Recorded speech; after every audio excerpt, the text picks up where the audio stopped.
Hi friends, ಎಲ್ರಿಗೂ ನಮಸ್ಕಾರ. ಜ್ಞಾನಗಂಗೋತ್ರಿ ಸಂಸ್ಥೆಯ ಇನ್ಕ್ವೆಸ್ಟ್ ಪ್ರಚಲಿತ ಘಟನೆಗಳ ಸರಣಿಗೆ ತಮ್ಮೆಲ್ಲರಿಗೂ ಮತ್ತೊಮ್ಮೆ ಸ್ವಾಗತ. ಇವತ್ತು ನಾವು ಸಂಚಿಕೆ ಸಂಖ್ಯೆ 1049 ಡಿಸ್ಕಸ್ ಮಾಡ್ತಾ ಇದ್ದೇವೆ. ದಿನಾಂಕ 6 ಮತ್ತು 7ನೇ ಫೆಬ್ರವರಿ 2026. ಇವತ್ತಿನ ಅಪ್ಡೇಟ್ಸನ್ನು ತಿಳಿಯೋ ಮುಂದೆ ಜ್ಞಾನಗಂಗೋತ್ರಿ ಸಂಸ್ಥೆ ವತಿಯಿಂದ PSI ಸಬ್ ಇನ್ಸ್ಪೆಕ್ಟರ್ ಪರೀಕ್ಷೆಗೆ ಸಂಬಂಧಪಟ್ಟಂತೆ ಪತ್ರಿಕೆ 1ರ ತರಗತಿಗಳನ್ನು ನಾವು ಪ್ರಾರಂಭ ಮಾಡ್ತಾ ಇದ್ದೇವೆ. ಈ ತರಗತಿಗಳು ಆನ್ಲೈನ್ ಮತ್ತು ಆಫ್ಲೈನ್ ಮುಖೇನ ನೀವು ಪಡೆಯಬಹುದಾಗಿರುತ್ತೆ. ಹೆಚ್ಚಿನ ಮಾಹಿತಿಗಾಗಿ ಜ್ಞಾನಗಂಗೋತ್ರಿ ಸಂಸ್ಥೆಗಳಿಗೆ ನೀವು ಸಂಪರ್ಕಿಸಬಹುದಾಗಿರುತ್ತೆ. ಸೊ ಇವತ್ತಿನ ಅಪ್ಡೇಟ್ಸನ್ನು ತಿಳಿಯೋ ಮುನ್ನ ಕಳೆದ ಸಂಚಿಕೆಯ 2 ಪ್ರಶ್ನೆಗಳ ಸರಿ ಉತ್ತರಗಳು ಪ್ರಶ್ನೆ ಸಂಖ್ಯೆ 1ಕ್ಕೆ ಆಪ್ಷನ್ ಬಿ ಮತ್ತು ಪ್ರಶ್ನೆ ಸಂಖ್ಯೆ 2ಕ್ಕೆ ಆಪ್ಷನ್ ಬಿ ಸರಿ ಉತ್ತರವಾಗಿರುತ್ತೆ. ಹಾಗಿದ್ರೆ ಇವತ್ತಿನ ಮೊದಲನೇ ಪ್ರಶ್ನೆಗೆ ಬರೋಣ. ಹುಲಿ ಸಂರಕ್ಷಣೆಯಲ್ಲಿ ಉತ್ತಮ ಅಭ್ಯಾಸಗಳನ್ನು ಪ್ರದರ್ಶಿಸಲು IBCA ಅಂದರೆ ಅಂತಾರಾಷ್ಟ್ರೀಯ ದೊಡ್ಡ ಬೆಕ್ಕುಗಳ ಒಕ್ಕೂಟ ಅಂತ ಹೇಳ್ತೇವೆ, ಯಾವ ರಾಜ್ಯವನ್ನು ಮಾದರಿ ರಾಜ್ಯವಾಗಿ ಆಯ್ಕೆ ಮಾಡಲಾಗಿದೆ? The IBCA International Big Cats Alliance has selected which state as a model state to showcase best practices in tiger conservation. So ಹುಲಿಗಳನ್ನು ಉತ್ತಮವಾಗಿ ಸಂರಕ್ಷಣೆ ಮಾಡಿರ್ತಕ್ಕಂಥ ಉತ್ತಮ ಉದಾಹರಣೆಯ ರಾಜ್ಯವಾಗಿರುತ್ತೆ. ಆ ಒಂದು ರಾಜ್ಯವನ್ನು ಈಗ IBCA ಆಯ್ಕೆ ಮಾಡಿರುತ್ತೆ. ಏನಕ್ಕೆ IBCA ಆಯ್ಕೆ ಮಾಡಿರುತ್ತೆ ಅಂದರೆ, IBCA ವತಿಯಿಂದ ಪ್ರಪ್ರಥಮ ಬಾರಿಗೆ ಹುಲಿಗಳಿಗೆ ಸಂಬಂಧಪಟ್ಟಂತೆ ಒಂದು ಸಮಿಟ್ ಅಥವಾ ಶೃಂಗಸಭೆಯನ್ನು ನಡೆಸಲಾಗ್ತಾ ಇದೆ. ಈ ಒಂದು ಶೃಂಗಸಭೆಯಲ್ಲಿ ಕರ್ನಾಟಕ ರಾಜ್ಯವನ್ನ ಒಂದು ಮಾದರಿ ರಾಜ್ಯವನ್ನಾಗಿ ಶೋಕೇಸ್ ಮಾಡುವ ಉದ್ದೇಶದಿಂದ ಕರ್ನಾಟಕ ರಾಜ್ಯವನ್ನ best practices for tiger reservation ಆಗಿ ಕರ್ನಾಟಕ ರಾಜ್ಯವನ್ನ ಆಯ್ಕೆ ಮಾಡಿರ್ತಕ್ಕಂಥದ್ದನ್ನು ನಾವು ನೋಡಬಹುದಾಗಿರುತ್ತೆ. ಸೊ ನಮ್ಮ ಕರ್ನಾಟಕದಲ್ಲಿ ಪ್ರಮುಖವಾಗಿ ಯಾವ 2 ಪ್ರದೇಶಗಳನ್ನ ಬೆಸ್ಟ್ ಪ್ರಾಕ್ಟೀಸಸ್ಗೆ, ಇನ್ಫ್ಯಾಕ್ಟ್ 3 ಪ್ರದೇಶಗಳನ್ನ ಆಯ್ಕೆ ಮಾಡಲಾಗಿರುತ್ತೆ. ಸೊ ಇದರಲ್ಲಿ 2 ಅತ್ಯುತ್ತಮ ಪ್ರದೇಶಗಳಾಗಿ ನಾವು ಬಂಡೀಪುರ ಮತ್ತೆ ನಾಗರಹೊಳೆಯನ್ನ ನಾವು ನೋಡಬಹುದಾಗಿರುತ್ತೆ. ಇದನ್ನ ನಾವು ಕ್ರೌನ್ ಜಿವೆಲ್ ಅಂತ ಹೇಳ್ತೇವೆ, ಅಂದ್ರೆ ಕಿರೀಟ ಅಂತ ಹೇಳ್ಬೋದಾಗಿರುತ್ತೆ. ಹುಲಿಗಳನ್ನ ಸಂರಕ್ಷಣೆ ಮಾಡುವಲ್ಲಿ ಅತ್ಯುತ್ತಮ ಅಭ್ಯಾಸಗಳನ್ನ ಹೊಂದಿರತಕ್ಕಂಥ 2 ಪ್ರದೇಶಗಳಾಗಿ ನಾವು ಬಂಡೀಪುರ ಮತ್ತೆ ನಾಗರಹೊಳೆಯನ್ನ ನಾವು ನೋಡಬಹುದಾಗಿರುತ್ತೆ. ಇದಕ್ಕೆ ಪ್ರಮುಖ ಕಾರಣ ಏನು ಅಂದ್ರೆ, ಈ ಟೈಗರ್ ಹ್ಯಾಬಿಟ್ಯಾಟ್ ಅಂತ ಹೇಳ್ತೇವೆ, ಅಂದ್ರೆ ಹುಲಿಗಳ ಆವಾಸ ಸ್ಥಾನವನ್ನ ಅತ್ಯುತ್ತಮವಾಗಿ, ಜಾಗತಿಕವಾಗಿಯೇ ಅತ್ಯುತ್ತಮವಾಗಿ ಸಂರಕ್ಷಣೆ ಮಾಡಿರ್ತಕ್ಕಂಥ 2 ಪ್ರದೇಶಗಳಾಗಿರುತ್ತೆ. ಇದರ ಜೊತೆಗೆ ಈ ಬಂಡೀಪುರ ಮತ್ತೆ ನಾಗರಹೊಳೆ ಏನಿದೆ, they are famous for eco tourism, ಪರಿಸರ ಪ್ರವಾಸೋದ್ಯಮ ಅಂತ ಹೇಳ್ತೇವೆ. ಈ ಪರಿಸರ ಪ್ರವಾಸೋದ್ಯಮ ಏನಕ್ಕೆ ಮುಖ್ಯವಂದ್ರೆ, ಎಲ್ಲಿ ಪ್ರವಾಸ ಹೆಚ್ಚಾಗುತ್ತೆ ಅಲ್ಲಿರ್ತಕ್ಕಂಥ ಸ್ಥಳೀಯ ಸಮುದಾಯಕ್ಕೆ ಒಂದು ಜೀವನೋಪಾಯ ಆಗುತ್ತೆ. ಬಟ್ ಪ್ರವಾಸದ ಹೆಸರಲ್ಲಿ ಅಲ್ಲಿರ್ತಕ್ಕಂಥ ಪರಿಸರವನ್ನ ನಾವು ಹಾಳು ಮಾಡೋ ಹಾಗಿಲ್ಲ. ಅದೇ ಕಾನ್ಸೆಪ್ಟ್ ಅನ್ನ ನಾವು ಈಕೋ ಟೂರಿಸಂ ಅಂತ ಕರಿತೇವೆ, ಪರಿಸರ ಪ್ರವಾಸೋದ್ಯಮ ಅಂತ ಹೇಳ್ತೇವೆ. ಸೊ ಈ ಬಂಡೀಪುರ ಮತ್ತು ನಾಗರಹೊಳೆ ಏನಿರುತ್ತೆ, ಇದು ಕೇವಲ ಪ್ರೊಟೆಕ್ಷನ್ ಆಫ್ ಟೈಗರ್ಸ್ ಮಾತ್ರವಲ್ಲ, ಈವನ್ ಈಕೋ ಟೂರಿಸಮ್ಗೂ ಕೂಡ ಬೆಸ್ಟ್ ಪ್ರಾಕ್ಟೀಸಸ್ ಅನ್ನ ಹೊಂದಿರತಕ್ಕಂಥ ಪ್ರದೇಶವಾಗಿರುತ್ತೆ. ಸೊ ಅದರ್ ಟೈಗರ್ ರಿಸರ್ವ್ಸ್ ಅಂದರೆ ಅಪಾರ್ಟ್ ಫ್ರಮ್ ಬಂಡೀಪುರ ಮತ್ತು ನಾಗರಹೊಳೆ, ಇವೆರಡನ್ನ ನಾವು ಕ್ರೌನ್ ಜಿವೆಲ್ಸ್ ಅಂತ ಹೇಳ್ತೇವೆ. ಇವೆರಡನ್ನ ಹೊರತುಪಡಿಸಿ ಬಿಳಿಗಿರಿ ರಂಗನಾಥ ಸ್ವಾಮಿ ಟೆಂಪಲ್ ರಿಸರ್ವ್ ಆಗಿರ್ಬೋದು, ಭದ್ರಾ ಟೈಗರ್ ರಿಸರ್ವ್ ಆಗಿರ್ಬೋದು, ಮತ್ತೆ ದಾಂಡೇಲಿ ಅಂಶಿ ಅಥವಾ ಕಾಳಿ ಟೈಗರ್ ರಿಸರ್ವ್ ಆಗಿರ್ಬೋದು. ಸೊ ಇವುಗಳನ್ನು ನಾವು best practices for tiger conservation ಅಂತ ಹೇಳ್ಬೋದಾಗಿರುತ್ತೆ. ಸೊ ಅದರ ಜೊತೆಗೆ ಯಾಕಿಲ್ಲಿ why these places have proven that best places for tiger habitation ಅಂತ ನಾವು ನೋಡೋದಾದ್ರೆ, ಕೆಲವೊಂದು ಕ್ರಮಗಳನ್ನು ಇಲ್ಲಿ ತೆಗೆದುಕೊಳ್ಳಲಾಗಿರುತ್ತೆ. ಆ ಕ್ರಮಗಳನ್ನು ನಾವು ನೋಡೋದಾದ್ರೆ, strict anti poaching measures. Anti poaching ಅಂದ್ರೆ ಕಳ್ಳ ಬೇಟೆಯನ್ನ ಮಾಡ್ತಕ್ಕಂಥ ಒಂದು ಕೃತ್ಯಗಳೇನಿರುತ್ತೆ ಅದನ್ನ ತಡಿಲಿಕ್ಕೆ ಕಠಿಣವಾದ ಕ್ರಮಗಳನ್ನು ತೆಗೆದುಕೊಂಡಿರ್ತಕ್ಕಂಥದ್ದು. ಅದ್ರ ಜೊತೆಗೆ ಈ ಒಂದು ಕ್ಯಾಮ್ರಾ ಟ್ರ್ಯಾಪ್ಗಳನ್ನ ಮತ್ತೆ AI ಬೇಸ್ಡ್ ಟೆಕ್ನಾಲಜಿಯನ್ನ ಯೂಸ್ ಮಾಡಿರ್ತಾರೆ. ಅಂದ್ರೆ ಆ ಒಂದು ಹುಲಿಗಳನ್ನ ಸಂರಕ್ಷಣೆ ಮಾಡಲಿಕ್ಕೆ ಕ್ಯಾಮರಾಗಳನ್ನ ಯೂಸ್ ಮಾಡಿರ್ತಕ್ಕಂಥದ್ದು, ಮತ್ತೆ ಕೃತಕ ಬುದ್ಧಿಮತ್ತೆಯನ್ನ ಕೂಡ ಯೂಸ್ ಮಾಡಿರ್ತಕ್ಕಂಥದ್ದು. ಅದ್ರ ಜೊತೆಗೆ eco development programmes for local communities, ಅಂದ್ರೆ ಅಲ್ಲಿರ್ತಕ್ಕಂಥ ಸ್ಥಳೀಯ ಸಮುದಾಯಗಳಿಗಾಗಿ ಪರಿಸರ ಅಭಿವೃದ್ಧಿ ಕಾರ್ಯಕ್ರಮಗಳನ್ನ ಕೂಡ ಕೈಗೊಳ್ಳಲಾಗಿರುತ್ತೆ.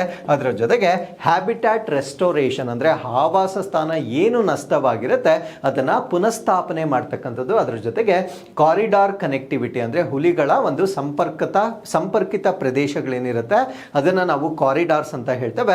ಆ ಕಾರಿಡಾರ್ಗಳ ಕನೆಕ್ಟಿವಿಟಿಯನ್ನು ಹೆಚ್ಚು ಮಾಡುವ ಮುಖಾಂತರ ಸೊ ಕರ್ನಾಟಕ ಈಗ ಟೈಗರ್ ಕನ್ಸರ್ವೇಷನ್ ಅಲ್ಲಿ ಬೆಸ್ಟ್ ಸ್ಟೇಟ್ ಆಗಿ ನಾವು ನೋಡಬಹುದಾಗಿರುತ್ತೆ.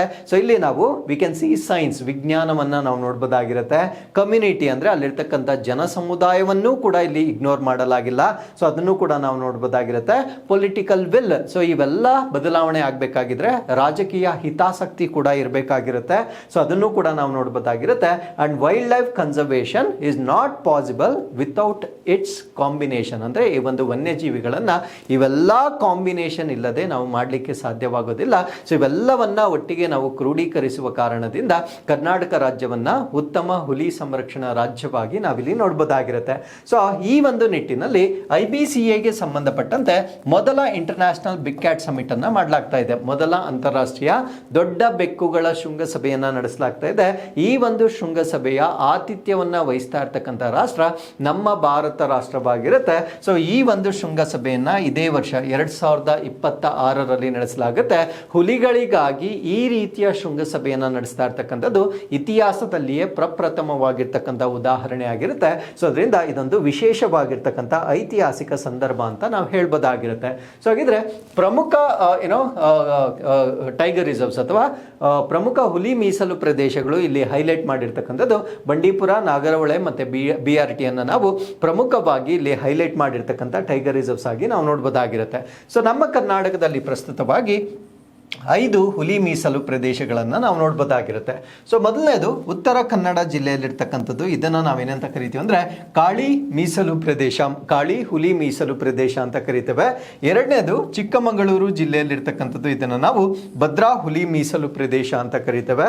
ಸೊ ಮೂರನೇದು ಕೊಡಗು ಮತ್ತು ಮೈಸೂರು ಜಿಲ್ಲೆಯಲ್ಲಿರ್ತಕ್ಕಂಥದ್ದು. ಇದನ್ನು ನಾವು ನಾಗರಹೊಳೆ ಹುಲಿ ಮೀಸಲು ಪ್ರದೇಶ ಅಂತ ಕರಿತೇವೆ.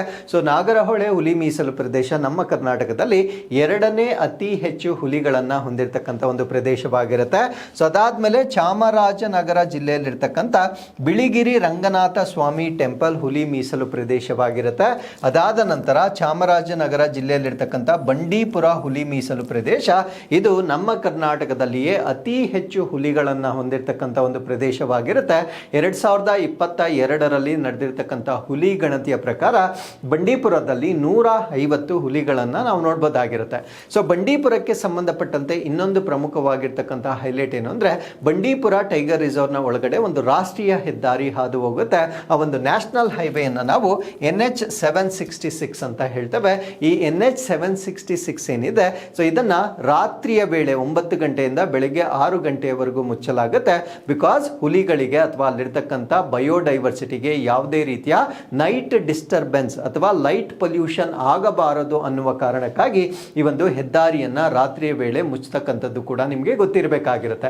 ಸೊ ಅದಾದ್ಮೇಲೆ ಟೈಗರ್ಗಳನ್ನು ಸಂರಕ್ಷಣೆ ಮಾಡಲಿಕ್ಕೆ ನಮ್ಮ ಭಾರತ ದೇಶದಲ್ಲಿ 1973ರಲ್ಲಿ ಪ್ರಾಜೆಕ್ಟ್ ಟೈಗರ್ ಅನ್ನು ಲಾಂಚ್ ಮಾಡಲಾಗಿರುತ್ತೆ. ಪ್ರಾಜೆಕ್ಟ್ ಟೈಗರ್ ಅನ್ನು ಲಾಂಚ್ ಮಾಡಿರ್ತಕ್ಕಂಥ ಪ್ರದೇಶ ಜಿಮ್ ಕಾರ್ಬೆಟ್ ನ್ಯಾಷನಲ್ ಪಾರ್ಕ್ ಏನಿರುತ್ತೆ ಅಲ್ಲಿ ಪ್ರಾಜೆಕ್ಟ್ ಟೈಗರ್ ಅನ್ನು ಲಾಂಚ್ ಮಾಡಲಾಗಿರುತ್ತೆ.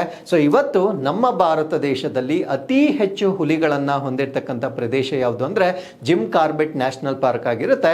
ಇದಿರ್ತಕ್ಕಂಥದ್ದು ಉತ್ತರಾಖಂಡದಲ್ಲಿ. ಇದು ನಮ್ಮ ಭಾರತ ದೇಶದಲ್ಲಿ ಪ್ರಸ್ತುತವಾಗಿ ಅತಿ ಹೆಚ್ಚು ಹುಲಿಗಳನ್ನು ಹೊಂದಿರತಕ್ಕಂಥ ಒಂದು ಪ್ರದೇಶವಾಗಿರುತ್ತೆ. 260 ಹುಲಿಗಳನ್ನು ಹೊಂದಿರತಕ್ಕಂಥ ಒಂದು ಪ್ರದೇಶವಾಗಿ ನಾವು ಜಿಮ್ ಕಾರ್ಬೆಟ್ ನ್ಯಾಷನಲ್ ಪಾರ್ಕ್ ಅನ್ನು ನಾವು ನೋಡ್ಬೋದಾಗಿರುತ್ತೆ. ಹಾಗಿದ್ರೆ ಹುಲಿಗಳ ಸಂರಕ್ಷಣೆಯ ಬಗ್ಗೆ ನಾವು ಜಾಗೃತಿಯನ್ನು ಮೂಡಿಸಲಿಕ್ಕೆ ವಿಶ್ವ ಹುಲಿ ದಿನವನ್ನು ನಾವು ಆಚರಣೆ ಮಾಡ್ತಕ್ಕಂಥದ್ದು 29ನೇ ಜುಲೈ ಪ್ರತಿ ವರ್ಷ ನಾವು ಈ ಒಂದು ವರ್ಲ್ಡ್ ಟೈಗರ್ ಡೇ ಅನ್ನ ಸೆಲೆಬ್ರೇಟ್ ಮಾಡ್ತಕ್ಕಂಥದ್ದನ್ನು ನಾವು ನೋಡ್ಬೋದಾಗಿರುತ್ತೆ. ಇಲ್ಲಿ ನೋಡಿ 1973ರಲ್ಲಿ ನಾವು ಪ್ರಾಜೆಕ್ಟ್ ಟೈಗರ್ ಅನ್ನು ಲಾಂಚ್ ಮಾಡ್ತೇವೆ. ಸೊ ಆಗಿದ್ದಂತಹ ಇಂದಿರಾ ಗಾಂಧಿ ಪ್ರಧಾನಮಂತ್ರಿಗಳಾಗಿದ್ದಾಗ ಈ ಒಂದು ಪ್ರಾಜೆಕ್ಟ್ ಟೈಗರ್ ಅನ್ನು ಲಾಂಚ್ ಮಾಡ್ತಾರೆ. ಸೊ ಈ ಒಂದು ಪ್ರಾಜೆಕ್ಟ್ ಟೈಗರ್ 2023ರಲ್ಲಿ ತನ್ನ 50 ವರ್ಷಗಳನ್ನು ಪೂರೈಸುತ್ತೆ. ಈ 50 ವರ್ಷಗಳ ಒಂದು ಸೆಲೆಬ್ರೇಷನ್ ಅನ್ನು ನಮ್ಮ ಬಂಡೀಪುರ ನ್ಯಾಷನಲ್ ಪಾರ್ಕ್ನಲ್ಲಿ 50 ವರ್ಷಗಳ ಸೆಲೆಬ್ರೇಷನ್ ಅನ್ನು ಮಾಡಲಾಗಿರುತ್ತೆ.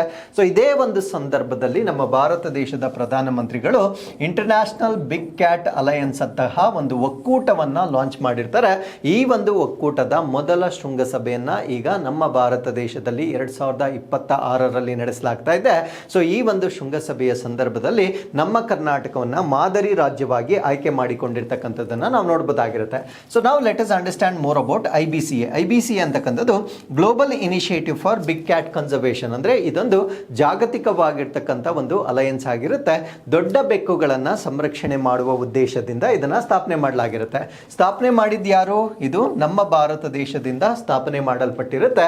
ಪ್ಲಾಟ್ಫಾರ್ಮ್ ಫಾರ್ ಇಂಟರ್ನ್ಯಾಷನಲ್ ಕೋಆಪರೇಷನ್ ಅಂದರೆ ಅಂತಾರಾಷ್ಟ್ರೀಯ ಸಹಕಾರ ವ್ಯಾಪಾರವನ್ನ ಹೆಚ್ಚು ಮಾಡ್ತಕ್ಕಂಥ ಒಂದು ವೇದಿಕೆಯಾಗಿ ಇದನ್ನ ಸ್ಥಾಪನೆ ಮಾಡಲಾಗಿರುತ್ತೆ. ಹಾಗಿದ್ರೆ ಬಿಗ್ ಕ್ಯಾಟ್ಸ್ ಅಂದ್ರೆ ಏನು? ಇದನ್ನ ಆಲ್ರೆಡಿ KS ಪ್ರಿಲಿಮ್ಸ್ ಅಲ್ಲಿ ಕೇಳಿರ್ತಕ್ಕಂಥದ್ದು. 7 ಬಿಗ್ ಕ್ಯಾಟ್ಸ್ ಅನ್ನ ಪ್ರೊಟೆಕ್ಟ್ ಮಾಡ್ತಕ್ಕಂಥದ್ದು ಇದರ ಉದ್ದೇಶವಾಗಿರುತ್ತೆ. ಆ 7 ದೊಡ್ಡ ಬೆಕ್ಕುಗಳು ಯಾವ್ದ್ಯಾವ್ದು ಅಂದ್ರೆ ಟೈಗರ್ ಹುಲಿ, ಲಯನ್ ಸಿಂಹ, ಲೆಪರ್ಡ್ ಚಿರತೆ, ಸ್ನೋ ಲೆಪರ್ಡ್ ಹಿಮ ಚಿರತೆ, ಜಾಗ್ವರ್, ಪೂಮಾ ಇದನ್ನ ಕೂಗರ್ ಅಂತ ಕೂಡ ಕರೀತೇವೆ, ಮತ್ತೆ ಚೀತಾ. ಇಷ್ಟು 7 ದೊಡ್ಡ ಬೆಕ್ಕುಗಳನ್ನ ಸಂರಕ್ಷಣೆ ಮಾಡುವ ಉದ್ದೇಶದಿಂದ ಸ್ಥಾಪನೆ ಮಾಡಿರ್ತಕ್ಕಂಥ ಒಂದು ಒಕ್ಕೂಟವನ್ನ ನಾವು ಇಂಟರ್ನ್ಯಾಷನಲ್ ಬಿಗ್ ಕ್ಯಾಟ್ಸ್ ಅಲಯನ್ಸ್ ಅಂತ ಹೇಳ್ತೇವೆ. ಹಾಗಿದ್ರೆ ಇದರ ಆಬ್ಜೆಕ್ಟಿವ್ ಏನು ಅಂತ ನಾವು ನೋಡೋದಾದ್ರೆ conservation of big cats and their habitats, ಅಂದ್ರೆ ದೊಡ್ಡ ಬೆಕ್ಕುಗಳನ್ನ ಸಂರಕ್ಷಣೆ ಮಾಡ್ತಕ್ಕಂಥದ್ದು, ಅವುಗಳ ಆವಾಸ ಸ್ಥಾನಗಳನ್ನ ಕೂಡ ಪ್ರೊಟೆಕ್ಟ್ ಮಾಡ್ತಕ್ಕಂಥದ್ದು, prevent illegal wild life trade, ಅಂದ್ರೆ ಈ ಒಂದು ಕಾನೂನು ಬಾಹಿರವಾಗಿ ಈ ವನ್ಯ ಪ್ರಾಣಿಗಳ ವ್ಯಾಪಾರವನ್ನ ಏನ್ ಮಾಡ್ತಾರೆ ಅದನ್ನ ಪ್ರಿವೆಂಟ್ ಮಾಡ್ತಕ್ಕಂಥದ್ದು ಕೂಡ ಇದರ ಉದ್ದೇಶವಾಗಿರುತ್ತೆ. ಸಸ್ಟೈನಬಲ್ ಡೆವಲಪ್ಮೆಂಟ್, ಸುಸ್ಥಿರ ಅಭಿವೃದ್ಧಿಯನ್ನ ಪ್ರಮೋಟ್ ಮಾಡ್ತಕ್ಕಂಥದ್ದು, reduce human wild life conflict, ಅಂದ್ರೆ ಮನುಷ್ಯ ಮತ್ತು ಪ್ರಾಣಿಗಳ ನಡುವೆ ನಡೀತಕ್ಕಂಥ ಸಂಘರ್ಷಗಳನ್ನ ಕಡಿಮೆ ಮಾಡ್ತಕ್ಕಂಥದ್ದು ಕೂಡ ಇದರ ಉದ್ದೇಶವಾಗಿ ನಾವು ನೋಡಬಹುದಾಗಿರುತ್ತೆ. ಅದರ ಜೊತೆಗೆ ರಿಸರ್ಚ್ ಮತ್ತೆ ಮಾನಿಟರಿಂಗ್, ಸಂಶೋಧನೆ ಮತ್ತೆ ಮೇಲ್ವಿಚಾರಣೆಯನ್ನ ಹೆಚ್ಚು ಮಾಡ್ತಕ್ಕಂಥದ್ದು, capacity building and knowledge sharing, ಅಂದ್ರೆ ಸಾಮರ್ಥ್ಯವನ್ನ ವೃದ್ಧಿ ಮಾಡ್ತಕ್ಕಂಥದ್ದು, ಜ್ಞಾನವನ್ನ ಹಂಚಿಕೆ ಮಾಡ್ತಕ್ಕಂಥದ್ದು. ಇಲ್ಲೇ ನೋಡ್ಬೋದು ನಾವು ನಾಲೆಜ್ ಶೇರಿಂಗ್ ಅಂತ ಹೇಳ್ತೇವೆ. ಸೊ ಇದಕ್ಕಾಗಿ ನಮ್ಮ ಕರ್ನಾಟಕವನ್ನ ಒಂದು ಮಾದರಿಯಾಗಿ ತೆಗೆದುಕೊಂಡಿರ್ತಾರೆ, ಒಂದು ಕೇಸ್ ಸ್ಟಡಿ ಆಗಿ ಮಾಡಿ ಯಾವ ರೀತಿ ನಾವು ಹುಲಿಗಳನ್ನ ಸಂರಕ್ಷಣೆ ಮಾಡಬಹುದು ಅನ್ನೋದಕ್ಕೆ ಒಂದು ಜ್ಞಾನವನ್ನ ಪ್ರಸರಣ ಮಾಡ್ತಕ್ಕಂಥ ವೇದಿಕೆಯಾಗಿ ನಾವು ಈ ಒಂದು IBCA ಅನ್ನ ನೋಡ್ಬೋದಾಗಿರುತ್ತೆ. ಸೊ ಹಾಗಿದ್ರೆ ಇದರ ಮೆಂಬರ್ಸ್ ಯಾರಾಗ್ಬೋದು? ಇದರ ಮೆಂಬರ್ಸು ರೇಂಜ್ ಕಂಟ್ರೀಸ್, ಅಂದರೆ ಹುಲಿಗಳು ಹಿಸ್ಟಾರಿಕಲಿ ಐತಿಹಾಸಿಕವಾಗಿ ವನ್ಯ ಪ್ರದೇಶದಲ್ಲಿ ಹುಲಿಗಳು ಕಂಡು ಬರ್ತಕ್ಕಂಥ ರಾಷ್ಟ್ರಗಳು ಇದಕ್ಕೆ ಸದಸ್ಯ ರಾಷ್ಟ್ರಗಳಾಗ್ಬೋದಾಗಿರುತ್ತೆ. ಹಂಗನ್ಬಿಟ್ಟು ಹುಲಿಗಳಿದ್ರೆ ಮಾತ್ರ ಅವರು ಸದಸ್ಯರಾಗಬೇಕು ಅಂತ ಏನಿಲ್ಲ. ನಾನ್ ರೇಂಜ್ ಕಂಟ್ರೀಸ್ ಅಂದರೆ ಹುಲಿಗಳು ಇಲ್ಲದ ರಾಷ್ಟ್ರಗಳು, ವ್ಯಾಪ್ತಿ ಇರದ ರಾಷ್ಟ್ರಗಳು ಕೂಡ ಇದಕ್ಕೆ ಸದಸ್ಯ ರಾಷ್ಟ್ರಗಳಾಗ್ಬೋದಾಗಿರುತ್ತೆ. ಇಂಟರ್ನ್ಯಾಷನಲ್ ಆರ್ಗನೈಸೇಷನ್ ಅಥವಾ ಅಂತಾರಾಷ್ಟ್ರೀಯ ಸಂಸ್ಥೆಗಳು ಮತ್ತೆ ವಾಲಂಟರಿ ಪಾರ್ಟಿಸಿಪೇಷನ್ ಅಥವಾ ಯಾರಾದರೂ ಸ್ವಯಂ ಪ್ರೇರಿತವಾಗಿ ಕೂಡ ಸೊ ಈ ಒಂದು ಅಲಯನ್ಸ್ ಅಲ್ಲಿ ಪಾರ್ಟಿಸಿಪೇಟ್ ಮಾಡಲಿಕ್ಕೆ ಅವಕಾಶವನ್ನ ನೀಡಲಾಗಿರುತ್ತೆ. ಹಾಗಿದ್ರೆ what are the key features, ಅಂದ್ರೆ ಈ ಒಂದು ಅಲಯನ್ಸ್ ನ ಪ್ರಮುಖ ಲಕ್ಷಣಗಳೇನು ಅಂತ ನಾವು ನೋಡೋದಾದ್ರೆ ಇದೊಂದು ಇಂಟರ್ ಗವರ್ಮೆಂಟಲ್ ಫ್ರೇಮ್ ವರ್ಕ್ ಆಗಿರುತ್ತೆ, ಅಂದ್ರೆ ಸರ್ಕಾರಗಳ ನಡುವೆ ಇರತಕ್ಕಂಥ ಒಂದು ಚೌಕಟ್ಟಾಗಿರುತ್ತೆ. ಇದು ಇಕೋಸಿಸ್ಟಮ್ ಬೇಸ್ಡ್ ಕನ್ಸರ್ವೇಷನ್, ಅಂದ್ರೆ ಪರಿಸರ ವ್ಯವಸ್ಥೆ ಆಧಾರಿತ ಸಂರಕ್ಷಣೆಯನ್ನ ಮಾಡ್ತಕ್ಕಂಥದ್ದು ಇದರ ಉದ್ದೇಶವಾಗಿರುತ್ತೆ. ಅದರ ಜೊತೆಗೆ ಬೆಸ್ಟ್ ಪ್ರಾಕ್ಟೀಸಸ್ ಅನ್ನ ರೆಪ್ಲಿಕೇಟ್ ಮಾಡ್ತಕ್ಕಂಥದ್ದು. ನಮ್ಮ ಕರ್ನಾಟಕದಲ್ಲಿ ಈಗ ಉತ್ತಮ ಅಭ್ಯಾಸಗಳಿದ್ದಾವೆ, ಅದನ್ನ ಬೇರೆ ಕಡೆ ಕೂಡ ಪುನರಾವರ್ತನೆ ಮಾಡ್ತಕ್ಕಂಥದ್ದು ಇದರ ಉದ್ದೇಶವಾಗಿರುತ್ತೆ. ಪಾಲಿಸಿ ಅಂಡ್ ಟೆಕ್ನಿಕಲ್ ಕೊಲಾಬರೇಷನ್, ಅಂದ್ರೆ ಸರ್ಕಾರ ಮಾಡ್ತಕ್ಕಂಥ ನೀತಿಗಳಾಗಿರ್ಬೋದು ಮತ್ತೆ ತಂತ್ರಜ್ಞಾನಗಳಾಗಿರ್ಬೋದು ಅದನ್ನ ಕೊಲಾಬರೇಷನ್ ಅಥವಾ ಸಹಯೋಗದೊಂದಿಗೆ ಇನ್ನೂ ಉತ್ತಮವಾದ ಪರಿಸರ ವ್ಯವಸ್ಥೆಯನ್ನು ಸೃಷ್ಟಿಸುವುದು ಇದರ ಉದ್ದೇಶವಾಗಿ ನಾವು ನೋಡಬಹುದಾಗಿರುತ್ತೆ. ಹಾಗಿದ್ರೆ ಇದರಲ್ಲಿ ನಮ್ಮ ಭಾರತದ ಪಾತ್ರ ಏನು ಅಂದ್ರೆ ಕಾನ್ಸೆಪ್ಚುಯಲೈಸ್ಡ್ ಅಂಡ್ ಲೆಡ್ ಬೈ ಇಂಡಿಯಾ, ಅಂದ್ರೆ ಈ ಒಂದು ಕಾನ್ಸೆಪ್ಟ್ ಪರಿಕಲ್ಪನೆ ಏನಿರುತ್ತೆ ಇದನ್ನ ಸ್ಟಾರ್ಟ್ ಮಾಡಿರ್ತಕ್ಕಂಥವ್ರು ಭಾರತ ದೇಶದವರು, ಇದನ್ನ ಮುನ್ನಡೆಸ್ತಕ್ಕಂಥವ್ರು ಭಾರತ ದೇಶದವರಾಗಿರ್ತಾರೆ. ಇದಕ್ಕೆ ಪ್ರಮುಖ ಕಾರಣ ಏನು ಅಂದ್ರೆ ನಮ್ಮ ಭಾರತ ದೇಶದಲ್ಲಿ total tiger population of the globe ಏನಿದ್ದಾವೆ ಜಾಗತಿಕವಾಗಿ ನಾವು 70-80% ಹುಲಿಗಳು ನಮ್ಮ ಭಾರತ ದೇಶದಲ್ಲಿಯೇ ಇರ್ತಕ್ಕಂಥದ್ದು. ಅದರಿಂದ it is quite evidential that we are suppose to take such measures ಅಂತಕ್ಕಂಥದ್ದು ನಮಗಿಲ್ಲಿ ಸರಿಯಾಗಿ ಗೊತ್ತಾಗುತ್ತೆ. And it acts as a knowledge and coordination hub. So Karnataka ರಾಜ್ಯ ಅಥವಾ ಈ ಒಂದು IBCA ಅಂತಕ್ಕಂಥದ್ದು ಜ್ಞಾನ ಮತ್ತು ಸಮನ್ವಯದ ಕೇಂದ್ರ. ನಮ್ಮ ಭಾರತ ದೇಶವನ್ನ ಜ್ಞಾನ ಮತ್ತು ಸಮನ್ವಯದ ಕೇಂದ್ರವಾಗಿ ಇದರಲ್ಲಿ ನಮ್ಮ ಪಾತ್ರವನ್ನು ನಾವು ನೋಡಬಹುದಾಗಿರುತ್ತೆ. And uses experience from project tiger. So project ಟೈಗರ್ನ ಮುಖಾಂತರ ನಮ್ಮ ಭಾರತ ದೇಶದಲ್ಲಿ ಹುಲಿಗಳ ಸಂಖ್ಯೆ ಯಾವ ರೀತಿ ಏರಿಕೆ ಆಯಿತು ಅದನ್ನ ಒಂದು ಉತ್ತಮ ಉದಾಹರಣೆಯಾಗಿ ನಾವು ಜಗತ್ತಿನ ಮುಂದೆ ತೋರಿಸಬಹುದಾಗಿರುತ್ತೆ.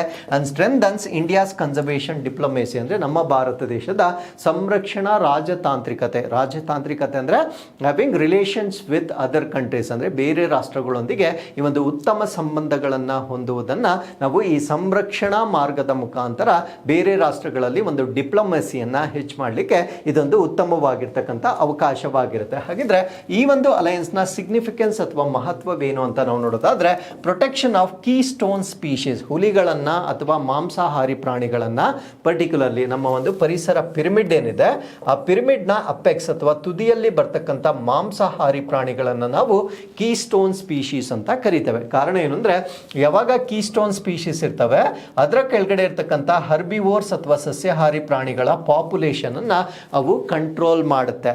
ಸೊ ಸಪೋಸ್ ಇಲ್ಲಿರ್ತಕ್ಕಂಥ ಕೀಸ್ಟೋನ್ ಸ್ಪೀಶೀಸ್ ಅಥವಾ ಈ ಮಾಂಸಾಹಾರಿಗಳು ನಶಿಸಿ ಹೋದರೆ ಈ ಹರ್ಬಿವೋರ್ಗಳ ಸಂಖ್ಯೆ ಜಾಸ್ತಿ ಆಗುತ್ತೆ.